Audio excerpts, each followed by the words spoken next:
Let's talk about the most culture-rich team in the NBA. It is, of course, those bastions of culture, doing things the right way. The Miami Heat. Michael Bolton, show your reverence.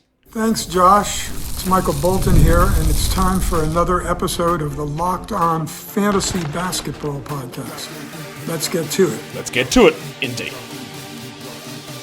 You are Locked On Fantasy, your daily NBA fantasy podcast. Part of the Locked On Podcast Network, your team every day. Hello and welcome to the Locked On Fantasy Basketball Podcast, brought to you by Basketball Monster. My name is Josh Lloyd, and I could really go for a golden gay time right about now.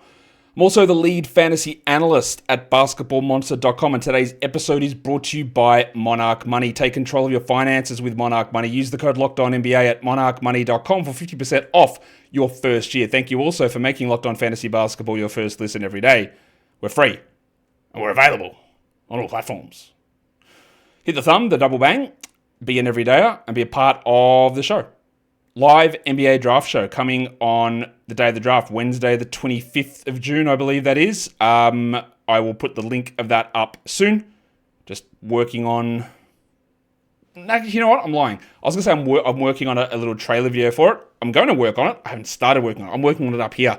No actual groundwork has been done, but it's coming. That video will be there. That show will be there. Live NBA draft. Yesterday, I did a 2021 NBA draft redraft. People seem to enjoy that, so go and check that out. There'll be another mock draft for the 2025 NBA draft coming this week as well. And we're going to really nail these remaining team reviews before we head into the NBA draft, dynasty stuff, free agency, and all of that.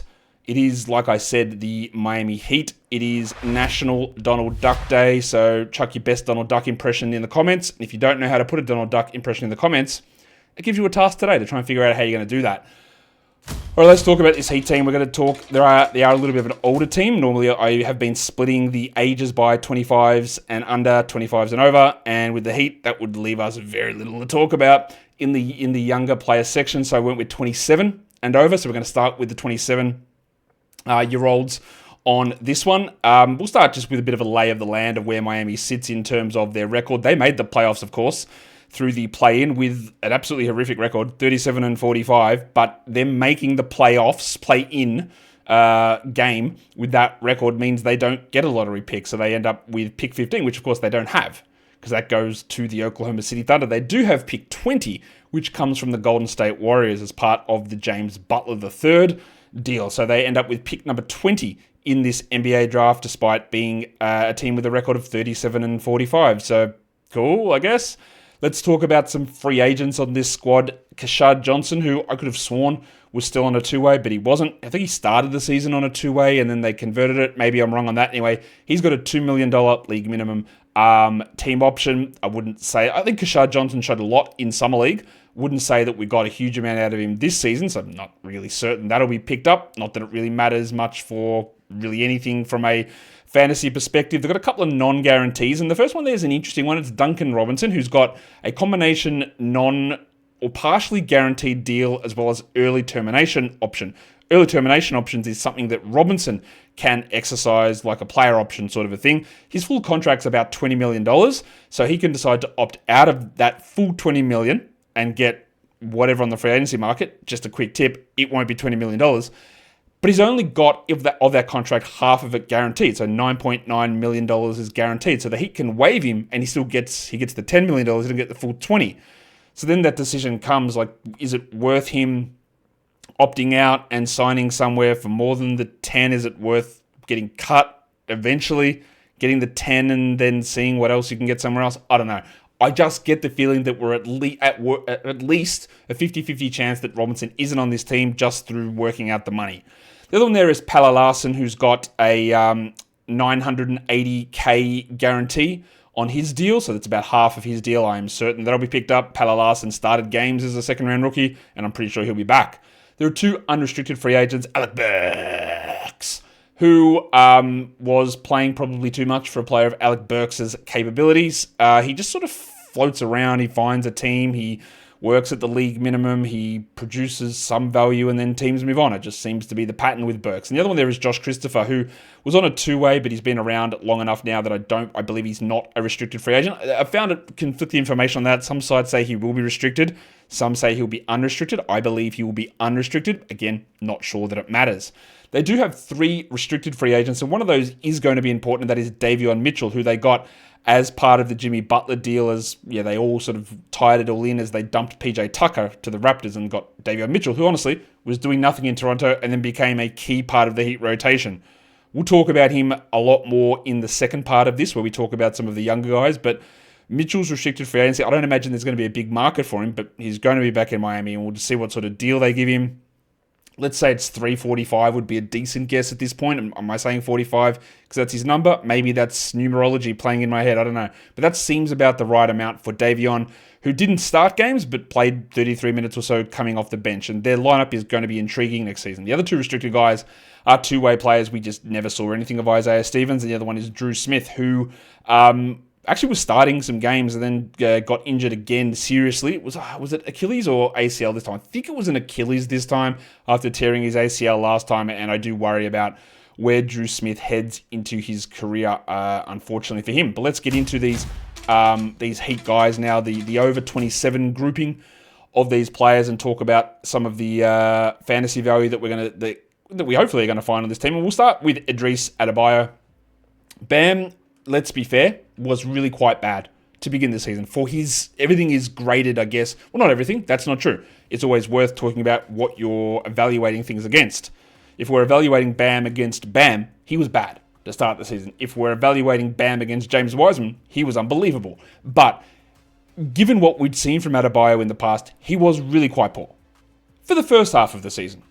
And then James Butler was traded, and you'll see the pre- and post-deadline numbers for Adebayo, they changed. Now, that is not only because Butler was gone from hey, Butler is gone, so somebody is taking the shots and taking the ball handling stuff, because, as we know, Jimmy wasn't around for most of that time when he was on the team anyway. I actually do believe this, and I don't... Let me say it this way. I don't believe it with conviction. I don't sit here and go, this is what happened. But I think it's a reasonable belief to go that the chaos that was caused by Butler, I think, had a negative impact on the mentality of Adebayo and impacted his play. 56th before the trade deadline, 28th after. And 28th is a normal Bam Adebayo. 56th is not. He was 34th in points leagues. He ended up in the top 50 barely for category leagues. He had a 24 usage. He played 34 minutes, averaged 18 and 10. As per usual, he doesn't get any block shots at all. 34th percentile in rim contest numbers. And you'll notice his advanced stats, especially on Darko, a huge decline. Like, his impact dropped. He was not as good, which is not what you hope for a All-NBA caliber, or at least All-Star caliber starting center who's in the middle of his prime. I will give him somewhat of a pass because of the Butler stuff. And there was also a change in position with him playing some power forward next to Ware. You'll notice he hit 36% of his threes and the volume went up. Not quite the high volume we thought it would be, but he still attempted over 3 a game, hit 1 a game. The 4.3 assists, I don't think we're ever getting back to 5.5 assists that he had or was on track to being that sort of a player in the past, but there is some niceness there. Now, I do think that a lot of his value, and we know this, when you move to power forward from center, your fantasy appeal drops. It's just that's just how fantasy works in category leagues and in points leagues. So you worry a little bit about the Ware combination, but I think there's enough here to suggest that Bam can be a third-round guy for a couple more years. Does he bump the 3 volume up a little bit more? Can he at least get back to 1 block? I'm not certain about that, but I do think that we might be able to push back to 20 points, 10 rebounds, 5 assists. I think we got one more at least of those seasons with Bam left. 82nd percentile in passing creation volume. He did take on a load of that. Now, this team could change it at the drop of a hat, right? Because they don't realistically have a true point guard and creator. And if they get someone like that, and we've already seen that when they originally got Kyle Lowry, that Bam's playmaking and offensive involvement plummeted. When Jimmy Butler was there, it plummeted. If he's put into a position to be that number 1 creator, it goes up. Does that mean the team is good? Not really. They were 37 and 45. So it's another one of those sort of contrasting things, is that if the team doesn't have the required pieces, his value is going to be much higher. If they have better players around him, then his value is going to be much lower. But I think it's reasonable to suggest Bam, when you look at the numbers for the year, you might say, yeah, I'm not taking him in round 2 or round 3. He's a round 4 guy. But I actually think that with some of that stuff clearing out, he's probably a round 3 guy for a couple more years here at least. At least. Yeah, at least. We'll come back to talk about Andrew Wiggins and a few more of the other older players on this squad. Today's episode, though, is brought to you by Monarch Money. Do you ever check in on your bank account and go, like, where's all the money? What's happened there? Surely I didn't spend that much. Well, when you're eating out, when you're online shopping, when you've got all your entertainment and subscriptions, it can be easy to lose track, and that is where Monarch Money comes in. It's your personal CFO, giving you full visibility and control over your finances. But Monarch Money is not just a budgeting app. It is a complete financial command center. You can track all of your accounts, investments, and spending in one place. So don't just manage your money. You can start building your wealth. The all-in-one convenience of putting all of those financial apps into one spot, it's key. Like, you don't love opening, what is this app? And I've got to open this one. I've got these investments here, and I've got this separate bank account for this. It's a pain. With Monarch, you can get it all linked together so you can track everything, your finances, your spending, and even set up your long-term goals. So take control of your finances with Monarch Money. Use the code LOCKEDONNBA at monarchmoney.com for 50% off your first year. That is monarchmoney.com. The code is LOCKEDONNBA for half off your first year. Talk about more of these Miami Heat guys. Now we talked about Bam. We talked about their free agents. Let's get in now and talk about a guy that did come across in the James Butler deal. It is Andy Wiggins, who came across and then suffered an ankle injury pretty much straight away after joining the Heat, and that did obviously drop some of his production down. He is 30. Now, Wiggins, I don't think many people think that Wiggins is 30. 26 usage for the season, 31 minutes a game. He was the 103rd ranked player for categories, 89th in points leagues, averaging 18, 4.5, and 2.5. Remember that little run for the Warriors where Wiggins said, I worked out how to do rebounds, you just got to try hard. And he's never done it since. He was 84th post-trade deadline, so improvement in Miami versus where he was in Golden State. But, what are we getting? He doesn't get assists. 1 steal, 0.8 blocks, 45, 76, 37 as the field goal, free throw, 3-point percentage splits. DPM hated him, 13th percentile in Delta. Drip actually thought he improved. He's not a high volume guy. He's not a high load guy. His defensive deflections and rim contest numbers are horrific. That level of defense that he provided in 22 for the Warriors as that perimeter defender is not there anymore. The level of effort on the rebounding is not there anymore. The shooting it fluctuates. It's solid, but it fluctuates. His 2-point numbers aren't as good. But it's just, again, when we're talking about a guy, he's 30 years of age. He's had a few injury concerns and off-the-court concerns. I don't look at Wiggins and go, wow, I can really see the scope for this getting so much better. I don't see that. I don't know how that's going to happen.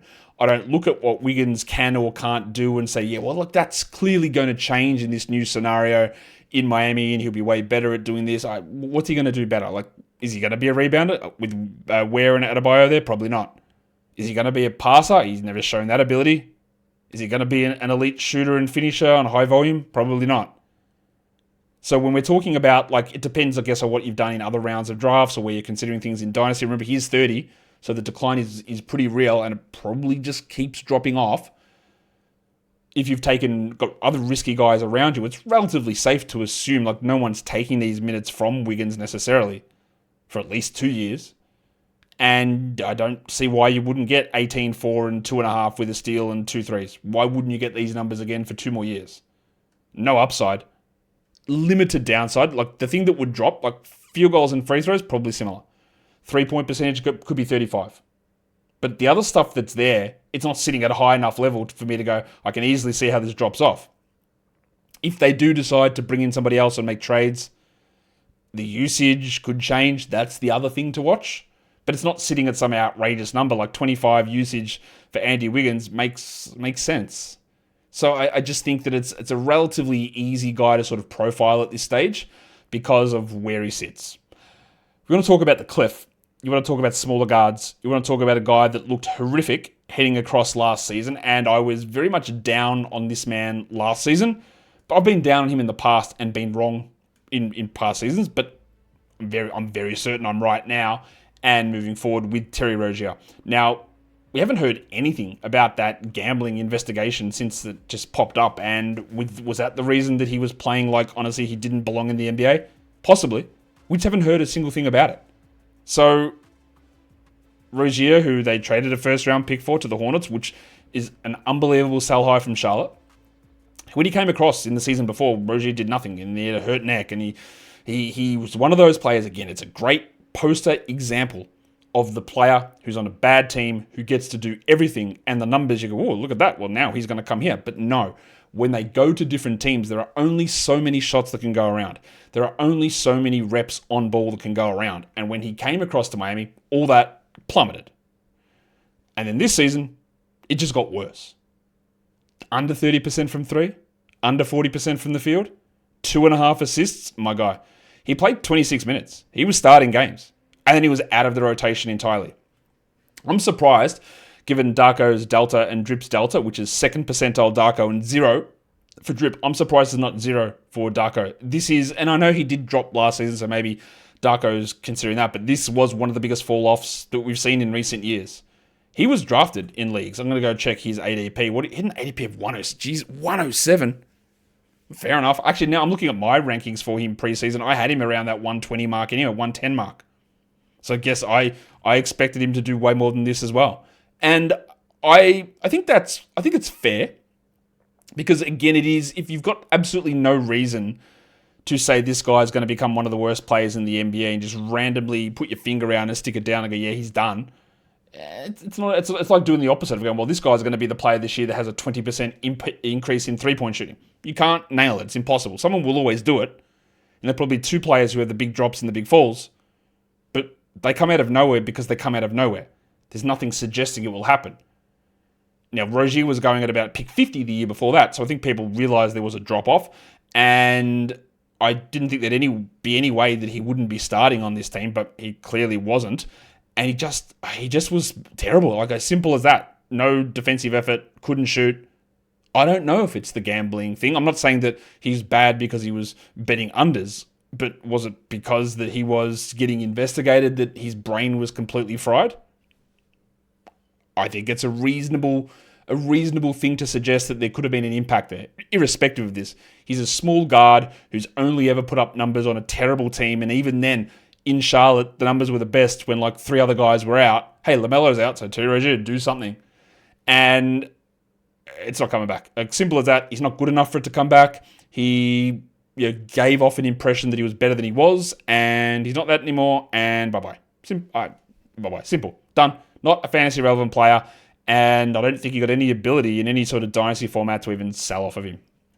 Haywood Highsmith's one of those incredibly frustrating players because of the way he gets used in Miami. I'm not saying that Haywood Highsmith is good and he should be playing more, but he's one of those players that he'll play 32 minutes and he'll have 2 steals and 2 blocks with 6 rebounds and 8 points, and you go, okay, I can get behind getting all these steals and blocks. They're really, really useful. He averaged 0.9 steals and 0.5 blocks in 25 minutes. He shot 38% from 3, but he would go 32 minutes, 32 minutes, 32 minutes, 32 minutes, 21 minutes, 0, 0, 0, 18, 18, 25, 32, 37, 37, 37, 37, 20, 0, 0.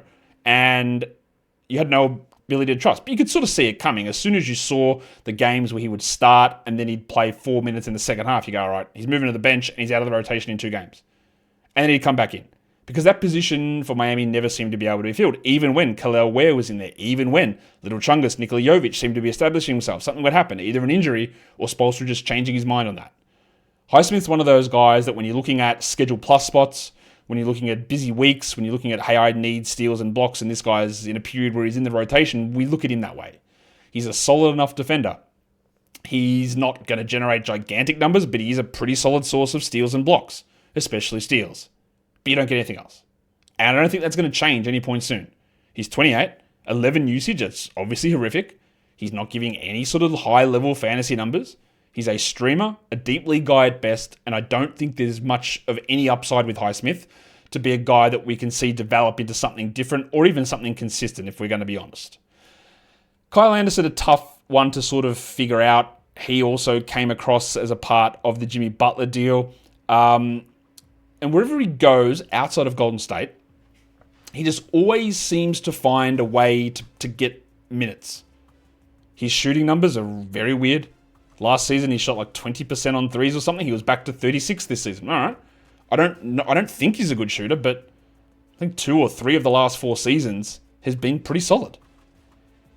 I do think that at his age 32, with his athletic limitations and shooting inconsistencies, it's hard to suggest he's going to be that guy. Because we know what happened in the past. If Kyle Anderson would play 29 minutes, you would get 10, 5, and 5. You get a 3, you get a steal, you get half a block, and write it in. You get it every game when he plays those minutes. I think now, especially on this team with Highsmith, where Jovic, Larson, there's not as clear of a path to him getting 29 minutes. There's not as clear of a path for him to be able to be as good as he was filling in those roles, especially in Minnesota. I don't think that's going to happen. 74% overall from the line. He averaged 2.5 assists in 16 minutes with half a 3 and 6 points. There's still some of the outlines of the old slow-mo here, and you see 79th percentile in passing creation volume for a guy playing 16 minutes. Like, that's impressive. He is a good passer. He played small ball center at times, not as much on this team, but in other stops. His shooting is the concern. His defensive limitations are the concern, and he's 32 now. What he needs to be able to do is find a way to become a Nick Batum type of a player. And he's not that far off, but hit some corner threes, defend well, pass well. He's not that far off that. That's not going to be a fantasy relevant guy for the most part, but I feel like wherever he ends up, now whether he stays in Miami or not, I don't know, he's not a free agent, but whether he stays or not, you're always going to have Anderson sort of lurking, playing 20 minutes. It's very hard to take him out of rotation entirely, although I can see in a year's time that there's going to be a cliff, a shooting slump, a athleticism, complete annihilation where he just cannot keep up on the court, and that takes him out of things. I think that the end will be relatively abrupt for Kyle Anderson. I don't think we're there yet, but I could see it maybe happening by the end of the season. Maybe.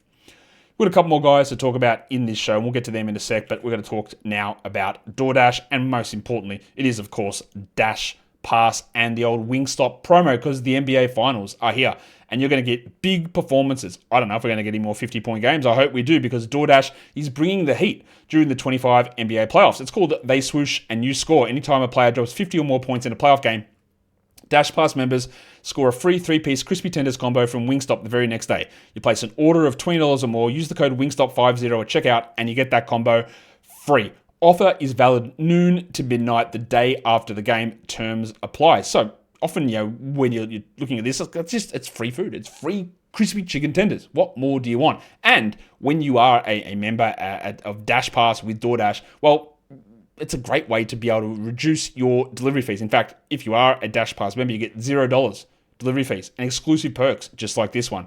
So sign up for Dash Pass to unlock this and more exclusive deals all season long. When any player scores 50 plus in a playoff game, Dash Pass members can grab a free 3-piece crispy tenders combo from Wingstop the next day with a $20 order and code Wingstop50. That is Dash Pass, your door to more savings, more flavor, and more ways to win. Terms apply. All right, we're here running through the Miami Heat and their 24-25 season and the players 27 years of age and over. That was Kyle Anderson. Now we get into some guys that aren't really going to have much of an impact, and one of them is Drew Smith, who, to be fair, Drew Smith was starting to have an impact. He'd moved into the starting lineup. He'd moved ahead of Terry Rozier. He ended up only playing 19 minutes a game before the injury. He shot an insane 53% on threes, which we knew was going to come down. But he was ranked 182nd for the season in 19 minutes. He averaged 1.5 steals with 53% shooting. Now, a lot of the value is being carried by the steals. It's being carried by the three and the high field goals and high free throws, and that was never going to hold. And now he's coming off another serious knee injury. But Smith has always been a guy that in little flashes in Miami or in Brooklyn has shown maybe this guy can be a backup. But he is 27. Achilles and ACL now under his belt. You have to worry that he's not really ever going to get these opportunities again. And it's relatively sad. It's very sad. It's not as sad for Duncan Robinson because he's packed in a lot of money into his career, but the level of consistency that he'd shown in the past is not really there. Now, he had opportunities and started games this season, but like so many of the Miami Heat guys, Spoelstra just moved them in and out of the lineup. Robinson's also now 31. He had a 19 usage in 24 minutes a game. He was ranked 291st, and any of those runs of him being at times, a fake top 70 fantasy player, but a usable 12-team guy, they're done. He hit 2.6 threes, great. 39% shooting, no problem. He improved his ability to pass. 2.4 assists in 24 minutes is better, but no steals, no blocks. Bad, low usage player. Impact-wise, he still has hot streaks, but he goes cold. He's not consistent with it. And again, they do need someone playing that position. I won't say they've got a ton of young guys that are coming through that hold that role. And at pick number 20, they're probably not going to find someone. But you would think that the starting, at least the major minute backcourt guys, are going to be Mitchell and Hero, I expect. And then Wiggins, Ware, Bam, Jovic. That's your top 6 guys. Meaning that unless I'm missing someone, I could be missing someone in free agency and all that sort of stuff. But Robinson's like a 7th, 8th man who'll have games where he goes off and games where he doesn't play and games where he starts and plays 30 minutes and games where he hits 1-3. But the problem is when you don't have a lot of consistency and you don't have a lot of other things backing up your game, it becomes really, really tough to rely upon him. And I think that any sort of moment of him, even if he does find himself in a starting lineup, we're not going to be falling all over ourselves fantasy-wise to be interested in him. Kevin Love is still on this team. Kevin Love, somehow, is still on this team. How he is still on this team, I don't really know. But he is. He's 37. He had a 25 usage. He played 11 minutes a game, but 23 games played. Now, Kevin Love has been going through a bunch of personal stuff. He missed so much time for personal reasons. I think there was an illness with his family. Maybe I could be wrong. I think maybe it was his dad. I'm not sure on that. I hope I'm not misinterpreting or misremembering that. But even in 11 minutes, Kevin Love, still was able to put up solid numbers. He was still able to get some interesting stuff happening. But, of course, that's just not going to happen often enough. He shot 36% from the field. Yeah, he shot 36% from 3, but 5 and 4 in 11 minutes, Unk still does have it in those limited bursts. And he's a legend of the game. He's clearly got locker room presence on this squad, but any value of Kevin Love on making an NBA team better is done. He finished the season 347th in category leagues. You'll be shocked to know that was better than the last guy we're going to talk about on this show, and that's Alec Burks, who also started games over Terry Rozier and was in the rotation. It's another one of those guys I didn't even mention when talking about the value of Duncan Robinson, largely because he's not going to be on the team next season, or he's a free agent. 34 years of age, Burks, lower usage. The passing stuff from him dropped a lot, but 43% shooting from 3, that is elite. And he has shown an ability to be an elite shooter over many seasons now. The problem now is, of course, that he is 34. We saw that the passing value and his ability to run offenses dropped. His defensive stuff is not that good. Interestingly, his DPM and his drip delta really high. He was solid in the minutes that he played. But like so many Heat players, the value is just all over the shop because there's never any consistency. And I love Spoelstra, one of the best coaches in the NBA. Maybe he's not the best anymore. I don't know. The 2 guys coaching in the NBA Finals at the moment might have something to say about that. But and part of it is the roster is just bad. But Spoelstra was just constantly trying to find something. And even if Burks would go on a nice little run, he'd have a bad game, then he'd be pulled, then somebody else would come in, then somebody else would come in. And that can happen when you've got a team where there's just a bunch of mid players, which is what Miami is, and there's no real huge delineation or separation in the value that they bring. So Burks is one of those guys, unlike, say, Robinson or unlike Kevin Love. I think that if he did have a prolonged run of starting, you'd consider him for fantasy. You'd consider some of the shooting numbers. You'd hope that some of his assist numbers would rise back up, but I'm not going to bank on that. But he's shown that in the past. He showed that a little bit with New York previously, and we'll see where he ends up. I could see him going to a pretty good team, sitting as a 12th or 13th man and being pressed into action, being serviceable. But he's 34. So maybe he's not able to do that to that level, and maybe this was some of that decline setting in this season already. That's the older guys in the Miami Heat. We'll be back to talk later on about the younger players, including Tyler Hero, Kelly Ware, and Nikola Jovic, and of course, Jaime Jaquez and Pala Larson. We'll come back and talk about those guys in another show, but thanks again for being a part of this. Subscribe. You'll never miss those next episodes that come out. Guys, we are done here. Thank you so much for listening, everyone. See ya.